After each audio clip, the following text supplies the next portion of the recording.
Hi friends, இன்றைக்கி வீடியோவில் என்ன பார்க்க போகிறீங்க அப்படின்னா, என்னோடய குட்டி கார்டன்லேருந்து கொஞ்சம் இலைகள்லாம் பறிச்சுட்டு நம்ம வந்து ஒரு சூப்பரான ஹோம் ரெமெடி தான் பார்க்க போகிறீங்க. அதுவும் இருமலுக்கு, சளி இருமலுக்கு ஏற்றது. ஃபஸ்ட்டு வெத்தலையை வந்து பறிச்சுக்கிறேன். வீடியோ ஸ்கிப் பண்ணாமல் முழுசாக பாருங்கள். இதனை எல்லாருக்கும் தெரிஞ்சது தானே அப்படின்னு சொல்லுவீங்க. அதுதான் கிடையாது ஃப்ரெண்ட்ஸ். எல்லாருக்கும் தெரிஞ்சதாக தான் இருக்கும். பட் ஆனால் ஒவ்வொருத்தவங்களுடைய மெத்தட் வந்து வேரியேஷனாக இருக்கும். அதை நீங்கள் ஃபுல் வாட்ச் பண்ணி யூஸ் பண்ணி பாருங்கள். கண்டிப்பாக உங்களுக்கு வந்து எஃபெக்ட் இருக்கும்.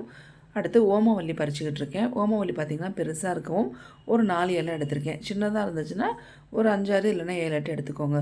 அடுத்து துளசி. இந்த துளசி ரொம்ப ஸ்பெஷல். இது வந்து நார்மல் துளசி கிடையாது. இதுக்கு பேர் விக்ஸ் துளசி. இதுதான் நார்மல் துளசி ஃப்ரெண்ட்ஸ். துளசினாலே உங்களுக்கு மெடிசினல் பிளான்ட்டு தான். அதில் நிறைய பெனிஃபிட்ஸ் இருக்குது, ஹெல்த் பெனிஃபிட்ஸ். இந்த விக்ஸு துளசி பார்த்திங்க அப்படின்னா, நீங்கள் சாப்பிட்டீங்க அப்படின்னாலே நமக்கு விக்ஸு சாப்பிட்ட மாதிரி இருக்கும். நம்ம மெடிக்கல்லேருந்து வாங்கி விக்ஸு சாப்பிடுவோம் பார்த்திங்களா, அதே டேஸ்ட்டு உங்களுக்கு அந்த இலையில் இருக்கும். ஸோ அந்த இலைகள்லாம் நல்லா வாஷ் பண்ணி எடுத்து வச்சுக்கிட்டேன். பார்க்கவே இவ்வளோ சூப்பராக இருக்குது பாருங்கள். எங்கள் கார்டனில் இருக்கிறதுனால டெய்லி நாங்கள் வந்து 1, 2 எடுத்து நாங்கள் டெய்லி சாப்பிட்டுக்கிட்டே இருப்போம். ரொம்ப சூப்பராக இருக்கும், உடம்புக்கு ரொம்ப நல்லது. ஓமவல்லியும் அதே மாதிரி தான், உங்களுக்கு காரத்தன்மையும் இருக்கும். சளி இருமலுக்கு ரொம்ப ரொம்ப நல்லது. எல்லாருக்கும் தெரிஞ்ச ஒன்று தான். இந்த அளவுகள் மட்டும் நீங்கள் தெரிஞ்சுக்கோங்க. வீட்டில் இருக்குதுன்னு சொல்லிட்டு அளவுக்கு அதிகமாக எதுவுமே போடாதீங்க. எல்லாமே லிமிட்டாக எடுத்துக்கோங்க. நான் இது வந்து எடுத்துருக்கிறது பார்த்தீங்க அப்படின்னா ஒரு 2 லிட்டர் அளவுக்கு தண்ணி நான் வந்து பாயில் பண்ண போகிறேன். அதுக்கான மெஷர்மெண்ட்டு தான் இது. இப்போ தண்ணி அடுப்பில் வச்சுட்டேன். இப்போ கொதிக்கிற ஸ்டேஜ் இங்கே பாருங்கள். எப்படி வந்து கீழே டாட்டாக தெரியுது பார்த்தீங்களா, பாயில் ஆக போகுது. ஸோ கொதிக்க ஆரம்பிக்கிற ஸ்டேஜ் அது. அந்த ஸ்டேஜில் ஃபஸ்ட்டு வெத்தலையை உடச்சி போட்டுட்டேன். அடுத்து ஓமவல்லி. நாங்கள் ஓமவல்லின்னு சொல்லுவோம். நீங்கள் என்ன சொல்லுவீங்கன்னு சொல்லுங்கள். இன்னொரு பேர் கற்பூரவல்லின்னு சொல்லலாம். வேறு எதுவும் பேர் இருந்தாலும் மறக்காமல் கமெண்ட் பண்ணுங்கள். அடுத்து துளசி. உங்கள்கிட்ட இந்த விக்ஸு துளசி இல்லைன்னா நார்மல் துளசி எடுத்துக்கோங்க, ரொம்ப நல்லது. ஒரு கையில் ஃபோன் பிடிச்சிருக்கிறதுனால ஒரு கையில் உடைக்க முடியல, 2 கையில் பிச்சு போட்டுட்டேன். ஸோ இதை பாருங்கள். இதில் இருக்கக்கூடிய அந்த ஜூஸ் ஃபுல்லாகவே அந்த தண்ணியில் இறங்கிடும் கொதித்து வரும்போது. கொதிக்கிறதுக்குன்னு ஒரு லிமிட் இருக்குது ஃப்ரெண்ட்ஸ். நல்லா வந்து மணிக்கணக்கில் கொதிக்க விடாதீங்க. தண்ணி பாதி சொல்கிற அளவுக்கும் கொதிக்க விட வேண்டாம். இது ஜஸ்ட்டு உங்களுக்கு சுடு தண்ணி. நம்ம வந்து சுடு தண்ணி நம்ம டெய்லி இன்டேக் பண்ணுவோம் பார்த்திங்களா, அது மாதிரி தான்.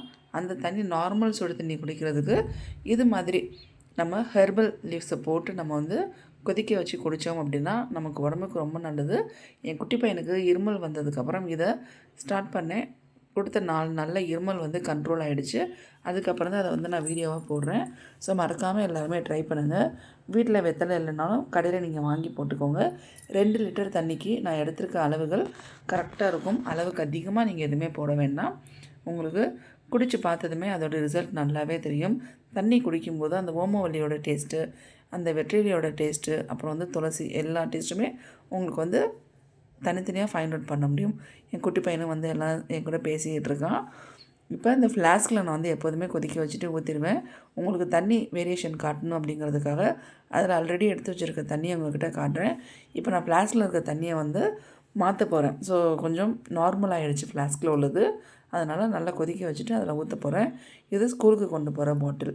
ஸோ இதை பாருங்கள். இதில் வந்து நான் வந்து ஃப்ளாஸ்கில் இருக்கிற தண்ணியை அந்த ஸ்கூலுக்கு கொண்டு போகிறதுக்கு அதில் ட்ரான்ஸ்ஃபர் பண்ணுறேன். இந்த தண்ணி கலர் தெரியுதா பார்த்தீங்களா? ஸோ தண்ணியோட டிஃப்ரெண்ட் கலர் தெரியணுங்கிறதுக்காக தான் ஃபஸ்ட்டு அந்த ஒயிட் கலர் பவுலில் ஊற்றி காமிச்சேன். பட் உங்களுக்கு வெளிச்சத்தில் ஒழுங்காக தெரிஞ்சிச்சா என்னென்னு தெரியல. இங்கே பாருங்கள். உங்களுக்கு அந்த இலையெல்லாம் நல்லா மிக்ஸ் பண்ணி விட்டிங்கன்னா உங்களுக்கு ஃபுல்லாக அது வந்து பாயில் ஆகும். பாயில் ஆகும்போது அந்த கலர் வந்து சேஞ்ச் ஆகிறது உங்களுக்கு நல்லாவே தெரியும். இந்த தண்ணி வந்து சூடாக இருக்கும்போதும் கொஞ்சம் குடிங்க. அந்த தண்ணி ஆறுனதுக்கப்புறமும் நீங்கள் குடிக்கலாம். அந்த இலைகளை வேஸ்ட் பண்ணாமல் நல்லா மென்னும் சாப்பிடுங்க. ஸோ அந்த தண்ணி முடிகிற வரைக்கும் மேக்ஸிமம் நான் அந்த இலையை அதிலே வச்சுருவேன். தண்ணி முடிகிற ஸ்டேஜில் அந்த இலைகளை நான் வந்து சாப்பிட்ருவேன். குட்டி பையனும் கொஞ்சம் கூட வேண்டான்னு சொல்லாமல் தண்ணி வந்து விரும்பி குடிப்பான். ரொம்ப நல்லாயிருக்கும்.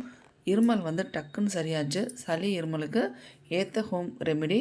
மறக்காமல் எல்லோரும் ட்ரை பண்ணுங்கள். குழந்தைங்கள்லேருந்து பெரியவங்க வரைக்கும் எல்லாருமே ட்ரிங்க் பண்ணலாம். கிளைமேட் சேஞ்ச் ஆகுதுன்னா கண்டிப்பாக அதை ட்ரை பண்ணிடுங்க.